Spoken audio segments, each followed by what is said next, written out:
নমস্কার বন্ধুরা, ভালো আছেন? আজ আবার আরেকটি ছোট্ট ভিডিওতে সুস্বাগতম। আজ নিয়ে এসেছি আমার এই ছোট্ট ইউটিউব চ্যানেলে কিছু বিষয় দেখে বুঝা যাবেন বাড়িতে বাস্তুতে সাপ আছে।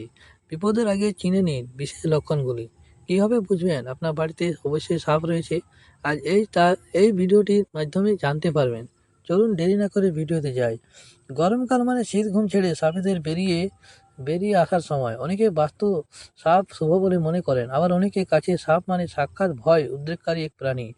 বাড়িতে প্রধানত বাস্তু সাপের বাসস্থান, আবার আজকাল ফ্ল্যাট বাড়ির চারপাশেও বাসা বাঁধছে এই সরীসৃপ। আপনার ফ্ল্যাট বা আবাসনে সাপ রয়েছে কিনা তা কীভাবে বুঝবেন, তার হদিশ দেওয়া হলো এই ভিডিওর মাধ্যমে। কিছু সহজ উপায় মেনে চললে আপনি জেনে যাবেন আপনার বাড়ি বা ফ্ল্যাটে সরীসৃপের উপস্থিতি আছে কি না। আপনার বাড়ির চারপাশে যদি স্যাঁতসেঁতে হয় আর সেই অন্ধকার স্থান থেকে যদি হঠাৎ আওয়াজ শুনতে পান, তবে সতর্ক হয়ে যান। ওই সমস্ত জায়গায় সাধারণত সাপ থাকে বেশিরভাগ।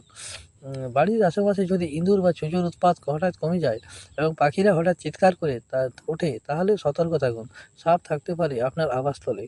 মনে রাখতে হবে কিছু সময় অন্তর সাপ খোলস ছাড়ে, তাই ফ্ল্যাটে বা বাড়ির চারপাশে যদি যদি খোলস পড়তে থাকে দেখেন, তবে বুঝবেন সাপ আছে। ফ্ল্যাট বা বাড়ির চারপাশে যদি ছোপ ছোপ দাগ দেখতে পান, তবে সতর্ক হয়ে যান, সাপ থাকার লক্ষণ এইগুলি। স্যাঁতস্যাঁতে অন্ধকার জায়গা থেকে যদি আশেটে গন্ধ পান, তবে সতর্ক হয়ে যান, এই ধরনের গন্ধ সাপের প্রতিদিন ইঙ্গিত দেয়।